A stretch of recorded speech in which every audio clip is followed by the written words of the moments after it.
Thank you for joining this video. My name is Kara Warburton, and this is part 2 in a 4-part series of short videos about micro content.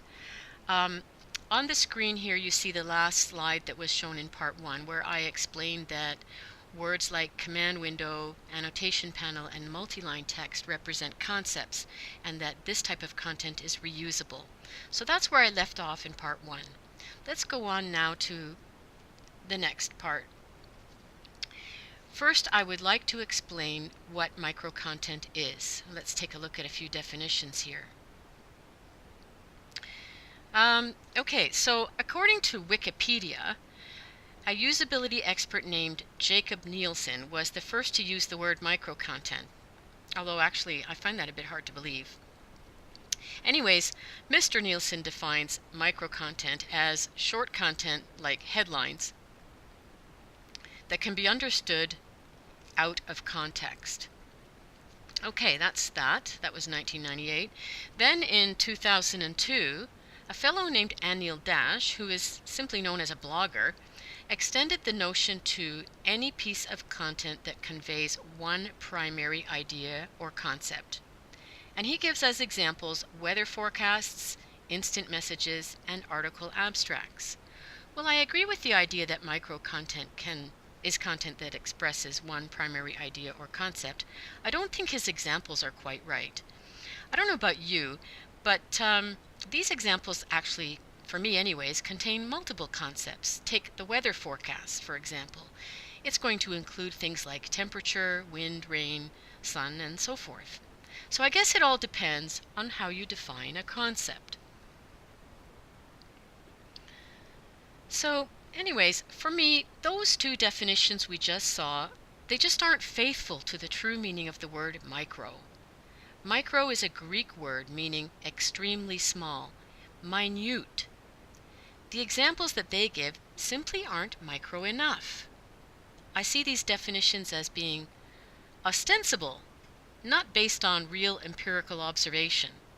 They seem to be driven by popular culture, how we deliver content through social media, on smartphones, and the like.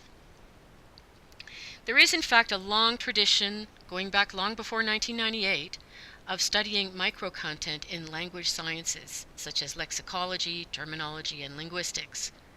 This is why I found it hard to believe that Mr. Nielsen was the first to use this word in 1998. I'll check the scholarly literature later, and if I'm right, I'll correct the Wikipedia article myself. In any case, scholars in these language sciences view microcontent as content that is univocal, that is, content that has one meaning. So let me rephrase this idea. Text that corresponds to a concept is microcontent. Usually it's a single word or a few words. We saw examples of command window and annotation panel in the sentence I showed you earlier in part 1. It's at this level, the level of concepts, that content is actually translated. Translators don't translate words, sentences, or paragraphs. They translate concepts. That's why viewing microcontent as content corresponding to a concept and managing content at this micro level is essential for good translation. These units of microcontent are often called terms. Terms express key concepts in an organization. This slide shows a word cloud from a company that produces antivirus and security software for mobile devices. Terms like malware, mobile security, or mobile threat, they represent significant concepts for this company. You can well imagine that these terms are repeated over and over again in many different documents, many different websites, and other examples of content. Obviously, it's very important for this company that these terms are used properly and consistently everywhere, and that they're translated appropriately in different language versions of their content and their websites and so forth. Now, sometimes a phrase or a slogan can become like a fixed piece of content that has significant marketing power. Here I have slogans on the websites that I found on the websites of 5 different companies. The same slogan is repeated throughout the company's content and becomes part of the company's core identity. like Your Data, Only Hotter from Tableau, Explore the Future of Making Things from Autodesk, Security for the Mobile Generation from Lookout, Chocolatey Sweet and a Kiss of Heat from Starbucks, and Smart Manufacturing from Rockwell Automation. So at this level, the content can't be further dissected into smaller parts, and it becomes like a single concept. Take, for example, this one, smart manufacturing. I don't think we would normally think of manufacturing as being smart. Smartness is a function of the human brain, not a mechanical process. So this unusual and unexpected use of language gives the slogan more punch, and it increases its retention capacity in our minds. We tend to remember slogans like this. So I see these special fixed phrases as a kind of micro-content.